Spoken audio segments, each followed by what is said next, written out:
Hello everyone, welcome to my channel dental histo zone. इस channel पर मैं आपको डेंटल हिस्टोलॉजी से रिलेटेड सारे के सारे चैप्टर के पीवाईक्यू कवर करती हूँ। इसमें जो हमने सबसे पहला जो चैप्टर लिया है वो है टूथ डेवलपमेंट। टूथ डेवलपमेंट से रिलेटेड लास्ट 20 साल में जितने भी क्वेश्चन आपकी यूनिवर्सिटी में पूछे गए हैं वो सारे इस चैनल में कवर होते हैं। आज का जो इम्पोर्टेंट क्वेश्चन है वो हमारा 6th पीवाईक्यू है। इससे पहले मैंने 5 क्वेश्चन आपको इम्पोर्टेंट क्वेश्चन करा दिए हैं, जो बिल्कुल मोस्ट इम्पोर्टेंट क्वेश्चन है, जो 10 नंबर में आपसे पूछे जाते हैं।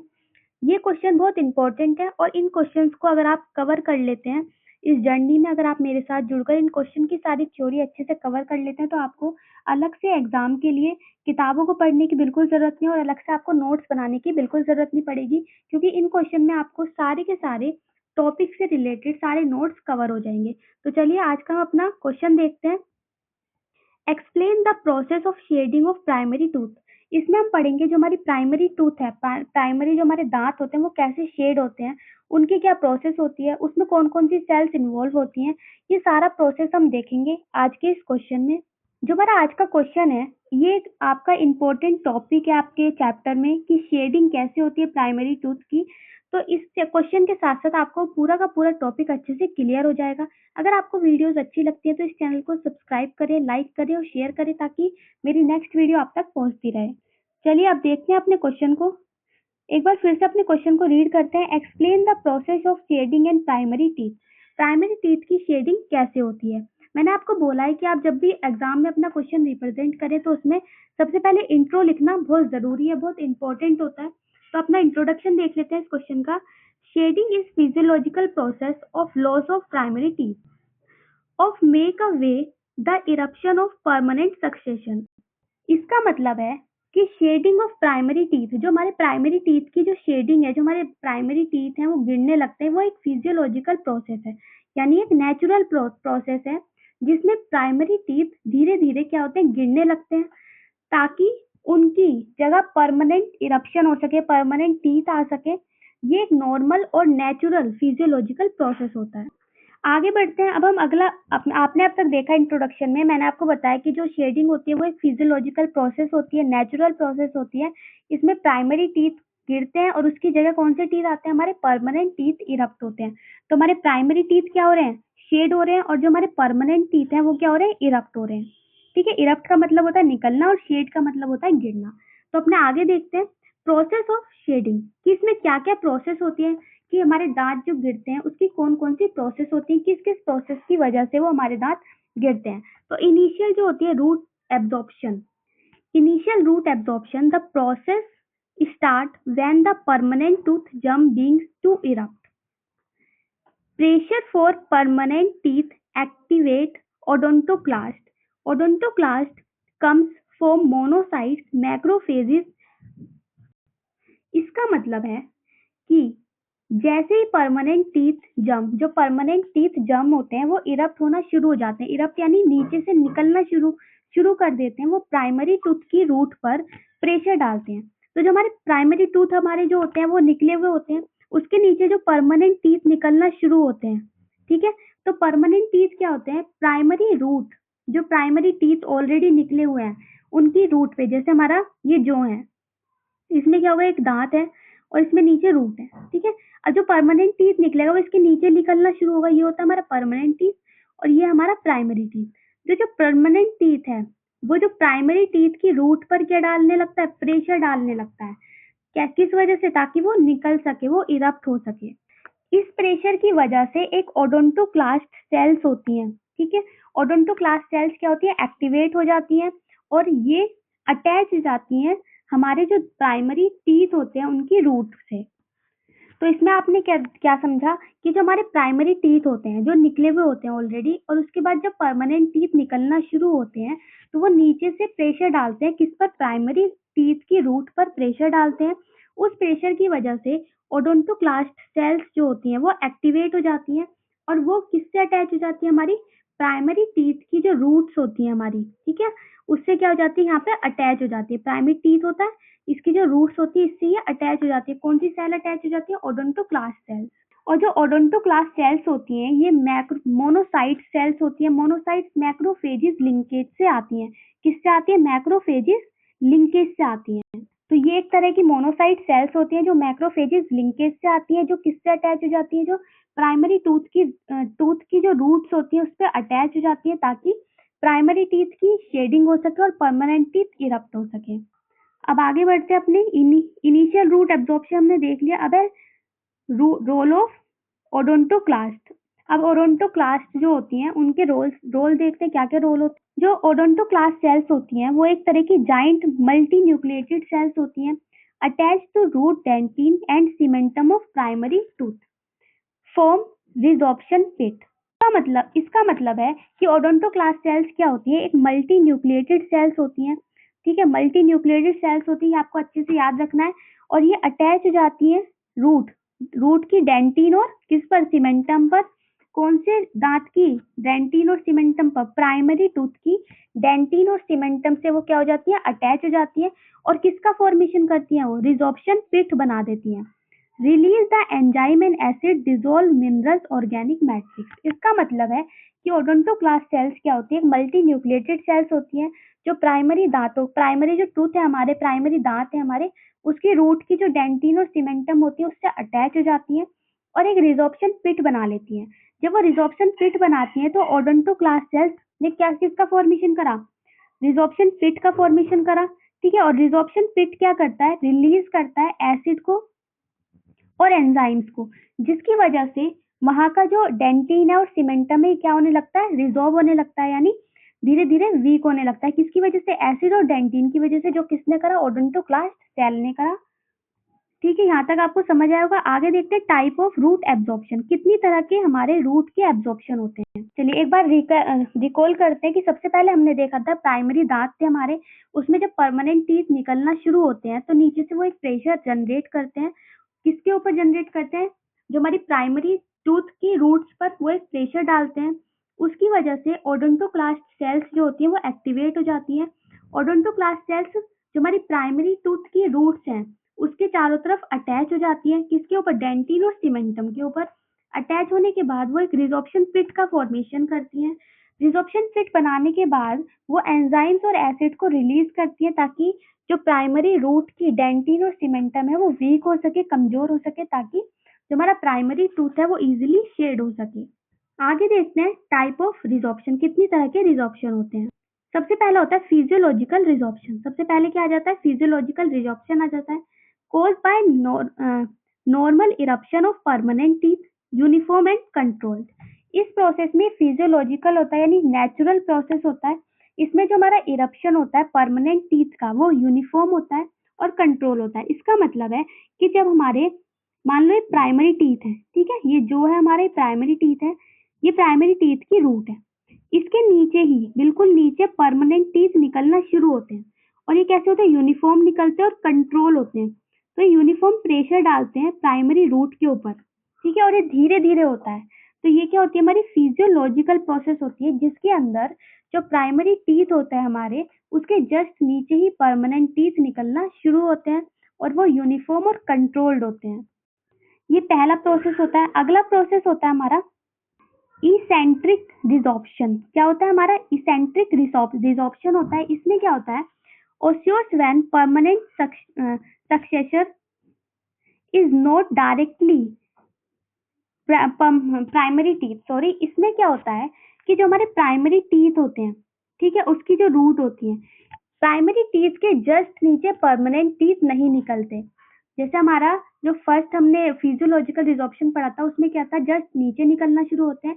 इसमें इसमें जस्ट नीचे नहीं निकलते, इसमें क्या होता है, थोड़ा साइड में निकलते हैं। ठीक है, क्या होता है, रूट रिजॉर्व होती है, थोड़ा साइड से निकलना शुरू होते हैं। इसकी वजह से ये यूनिफॉर्म नहीं होते और कंट्रोल भी नहीं होते। तो दो तरह के रिजॉर्प्शन देखे हमने, एक जो जस्ट नीचे निकल रहे थे परमानेंट टीथ प्राइमरी टीथ के, एक होता है कि जस्ट नीचे ना निकल के थोड़ा साइड में निकलते हैं। अगला आता है role of periodontal ligament. Periodontal ligament जो होता है उसका क्या रोल होता है शेडिंग में, प्राइमरी टीथ की शेडिंग में। तो periodontal ligament fiber around the primary tooth break down slowly, reduce attachment, tooth mobility increase, fibroblast also phagocytosis, left over root fragment। इसका मतलब है प्राइमरी टीथ के अराउंड जो भी पेरिडोंटम लिगामेंट फाइबर्स होते हैं वो स्लोली धीरे धीरे क्या हो जाते हैं, ब्रेक डाउन होना शुरू हो जाते हैं। यानी जो प्राइमरी टीथ होता है हमारे, उसके अराउंड क्या होते हैं, पेरिडोंटल लिगामेंट्स होते हैं, वो धीरे धीरे क्या हो जाते हैं, ब्रेक होने लगते हैं, धीरे धीरे टूटना स्लोली स्लोली शुरू हो जाते हैं। अटैचमेंट कम हो जाता है, टूथ की मोबिलिटी क्या हो जाती है, इंक्रीज हो जाती है। यानी जब पेरिडोंटल लिगामेंट्स क्या होंगे, ब्रेक होना शुरू हो जाएंगे, प्राइमरी टीथ के जो चारों तरफ थे वो ब्रेक होने लगते हैं, तो उसके बाद क्या होता है, उसका अटैचमेंट जो हमारे जॉ से, सॉकेट से जो अटैचमेंट है वो कम हो जाता है, और वो धीरे धीरे क्या होता है, मोबाइल हो जाते हैं, यानी जल्दी से हिलने लगते हैं। और जो बचा हुआ जो पार्ट होता है उसका क्या हो जाता है, फेगोसाइटोसिस हो जाता है, यानी वो भी क्या हो जाता है, खत्म होने लगता है। तो इसकी वजह से जो हमारा दांत होता है उसकी मोबिलिटी इंक्रीज हो जाती है। किसकी वजह से होती है, ताकि पेरिडोंटल लिगामेंट जो होते हैं सबसे पहले ब्रेक होते हैं, उसका अटैचमेंट अपना लूज करते हैं, और दांत कैसे हो जाते हैं, मोबाइल हो जाते हैं। मोबिलिटी के ज्यादा होने से हमारे दांत का गिरना क्या हो जाता है, शेडिंग क्या हो जाती है, इंक्रीज हो जाती है। आगे देखते हैं अब हम हार्ड टिश्यू रिजॉर्प्शन। क्या है हमारा hard tissue resorption? Shedding is not continuous, it's और शॉर्ट साइकिल। ये एक तरह की साइकिल होती है। शेडिंग जो होती है कंटिन्यूअस नहीं होती, कि ऐसा नहीं है कि आज एक दांत गिरा तो कल दूसरा गिरेगा, तीसरा नहीं, ये एक टाइम पीरियड में गिरते हैं। इसकी पूरी साइकिल होती है। रिजॉर्प्शन फेज होता है जिसमें ओडोंटोक्लास्ट सेल्स क्या होती है, एक्टिव होती है। रीसेटिंग फेज होता है जिसमें रिपेयर बाय सीमेंटोक्लास्ट जो होती है उसकी वजह से उसे रिपेयर किया जाता है। री इनिशिएशन फेज होता है, परमानेंट टूथ प्रेशर कंटिन्यूस, जो हमारा परमानेंट टूथ होता है वो कंटिन्यूस प्रेशर डालता है प्राइमरी टूथ पर, ताकि वो जल्दी से क्या हो जाए, शेड हो जाए। तो शेडिंग क्या होता है, एक कंट्रोल प्रोसेस नहीं है, ये एक साइकिल में होता है। इसमें तीन तरह के फेज होते हैं। रिजॉर्प्शन फेज होता है जिसमें ओडोंटोक्लास्ट सेल्स एक्टिवेट होती हैं। रीसेटिंग फेज होता है जिसमें रिपेयर होता है, रिपेयरिंग होती है, सीमेंटोक्लास्ट बनती है। ठीक है। री इनिशिएशन फेज होता है जिसमें परमानेंट टूथ क्या होता है, प्रेशर डालते हैं प्राइमरी टूथ पे, और जो क्या होता है, कॉन्टिन्यूअस होता है। तो शेडिंग कॉन्टिन्यूअस नहीं होती, लेकिन परमानेंट टूथ का प्रेशर डालना क्या होता है, कॉन्टिन्यूअस होता है। आगे देखते हैं लॉस ऑफ टूथ। क्या देखते हैं हम, loss of tooth. Once most root resolved, the crown has no periodontal support, the tooth become mobile। इसका मतलब है जब ज्यादातर रूट रिजॉर्व हो जाती है, रिजॉर्व का मतलब कि उसकी साइड की जब ज्यादातर रूट्स क्या होती है, रिजॉर्व हो जाती है, अपनी जगह को छोड़ देती है, जहाँ पे वो अटैच होती है ना वहां पर अपनी जगह को छोड़ देती है, तो रिजॉर्व हो जाती है। तो क्राउन के पास पेरिडोंटल लिगामेंट जो सपोर्ट होता है वो नहीं बचता। यानी क्राउन के पास क्या होता है, अटैच होने के लिए पेरिडोंटल लिगामेंट क्या करते हैं, सपोर्ट प्रोवाइड करते हैं। तो जब रूट क्या हो जाती है, अपनी जगह को छोड़ देती है, रिजॉर्व हो जाती है, तो उसके साथ साथ क्राउन की जो पेरिडोंटल लिगामेंट का सपोर्ट है वो भी कम हो जाता है। टूथ बहुत ज्यादा मोबाइल हो जाता है, यानी वो बहुत ज्यादा हिलने लगता है, और आखिर में प्राइमरी टूथ क्या हो जाते हैं, शेड हो जाते हैं, गिरने लगते हैं। तो आपने देखा कि प्राइमरी टूथ के गिरने के प्रोसेस क्या होता है। सबसे पहले क्या हुआ था, सबसे पहले जो परमानेंट टीथ था नीचे से, उसने प्राइमरी टीथ की रूट पर प्रेशर लगाया था। ओडोंटोक्लास्ट सेल्स क्या होती, एक्टिवेट हुई थी। ओडोंटोक्लास्ट सेल्स जो प्राइमरी रूट है उसकी डेंटिन और सीमेंटम से अटैच होके रिजॉर्प्शन पिट बना लिया था। रिजॉर्प्शन पिट ने एसिड और एंजाइम्स को रिलीज किया था, ताकि जो उसकी रूट्स हैं वो वीक हो सके, वो रिजॉर्व हो सके, और वो अपनी जगह को वहां से छोड़ दे। उसके बाद कई तरह के प्रोसेस हुए थे, जिससे क्या हुआ था, जिससे शेडिंग का प्रोसेस इंक्रीज हुआ था। जैसे सबसे पहले फिजियोलॉजिकल प्रोसेस हुआ था। ठीक है। उसमें फिजियोलॉजिकल प्रोसेस में क्या हुआ था कि जो परमानेंट टीथ होते हैं वो जस्ट प्राइमरी टीथ के नीचे ही होते हैं, वहीं से वो प्रेशर लगाते हैं। दूसरा क्या होता है, इसेंट्रिक रिजॉर्प्शन हुआ था। इसमें परमानेंट टीथ जस्ट नीचे नहीं होते, थोड़ा साइड में होते हैं। उसके बाद पेरिडोंटल लिगामेंट के बारे में हमने देखा कि पेरिडोंटल लिगामेंट जो होता है वो क्राउन को अटैचमेंट प्रोवाइड करता है, अटैच करके रखता है सॉकेट से। धीरे धीरे जो पेरिडोंटल लिगामेंट है वो ब्रेक होने लगते हैं। ब्रेक होने के साथ साथ वो दांतों को क्या कर देते हैं, मोबाइल कर देते हैं। वो जो हमारे दांत होते हैं वो वीक होने लगते हैं, उनका अटैचमेंट लूज होने लगता है। उसके साथ साथ जो हार्ड टिश्यू रिजॉर्प्शन हो गया था, हार्ड टिश्यू रिजॉर्प्शन में तीन प्रोसेस होते हैं। इससे कॉन्टिन्यूस नहीं होती है, जो शेडिंग की प्रोसेस है बिल्कुल भी कॉन्टिन्यूस नहीं होती, एक साइकिल में होती है। और जो हार्ड टिश्यू रिजॉर्प्शन होता है इसमें तीन तरह के फेज होते हैं। सबसे पहले ओडोंटोक्लास्ट सेल्स एक्टिवेट होती हैं, रिपेयर होता है सीमेंटोक्लास्ट, और परमानेंट टूथ जो होता है वो कंटिन्यूअस प्रेशर डालता है प्राइमरी टूथ पर ताकि वो जल्दी से और इजीली शेड हो सके। आखिर होता है लॉस्ट ऑफ टूथ, जब रूट जो होती है वो अपनी जगह को छोड़ देती है, जो क्राउन होती है उसकी पेरिडोंटल लिगामेंट्स वीक हो जाते हैं, तो उसके बाद जो हमारा टूथ होता है वो बहुत ज्यादा मोबाइल हो जाता है और धीरे धीरे वो क्या हो जाता है, शेड हो जाता है। अब आगे देखते हैं फैक्टर अफेक्टिंग शेडिंग। क्या क्या फैक्टर होते हैं जो रोल प्ले करते हैं शेडिंग में। Pressure of eruption permanent tooth में mean factor, resorption by odontoclast, inflammation हो जाता है, कैरीज इज प्राइमरी टूथ। मैं इसे सिंपल लैंग्वेज में बताती हूँ कौन कौन से फैक्टर होते हैं जो अफेक्ट करते हैं शेडिंग को। सबसे पहला फैक्टर जो अफेक्ट करता है वो होता है pressure of eruption permanent tooth. ये मेन फैक्टर होता है जो परमानेंट टूथ होता है वो इरप्शन के लिए यानी निकलने के लिए कॉन्टिन्यूअस प्रेशर लगाता है प्राइमरी टूथ पर।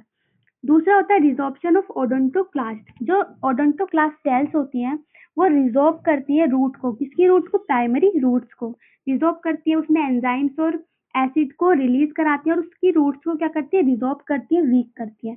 इन्फ्लामेशन हो जाता है। इन्फ्लामेशन का मतलब है एक्सेलरेट रिजॉर्प्शन। ये रिजॉर्प्शन की प्रोसेस को क्या करता है, इंक्रीज कर देता है ताकि जल्दी से जल्दी प्राइमरी टूथ शेड हो सके। कैरीज इज प्राइमरी टूथ, ये परमानेंट लॉस हो जाता है। जब कैरीज हो जाती है, हमारे दांत खराब होने लगते हैं तो ये परमानेंट लॉस हो जाते हैं दांत, प्राइमरी दांत। Congenital absent of permanent successor, delay shedding. इसमें क्या होता है, शेडिंग क्या होती है, डिले हो जाती है, थोड़ी लेट हो जाती है। ठीक है, तो आज का लेक्चर था उसमें हमने देखा कि दांतों की शेडिंग कैसे होती है, कैसे परमानेंट टीथ इरप्ट होते हैं, कौन कौन से प्रोसेस होते हैं उसमें, कौन सी सेल्स इसमें इन्वॉल्व होती हैं। ये बहुत इंपॉर्टेंट क्वेश्चन है, एग्जाम में बहुत बार पूछे जाने वाला क्वेश्चन है और एक मोस्ट इम्पोर्टेंट टॉपिक भी है आपके सिलेबस का। तो आप इसे अच्छे से करें, अच्छे से पढ़ें और अच्छे से समझें इस टॉपिक को, इस क्वेश्चन को। चलो अगले लेक्चर में हम अपना अगला पीवाईक्यू, अगला मोस्ट इम्पोर्टेंट क्वेश्चन देखेंगे। तब के लिए आप इन्हीं क्वेश्चंस को रिवाइज करें, अच्छे से अपने नोट्स बनाएं और इस चैनल को सब्सक्राइब करके मेरे साथ इस चैनल में जुड़े रहें ताकि आपको आने वाली अपकमिंग वीडियोस मिलती रहें। तो चलिए आज की वीडियो को यहीं पे खत्म करते हैं। Bye bye.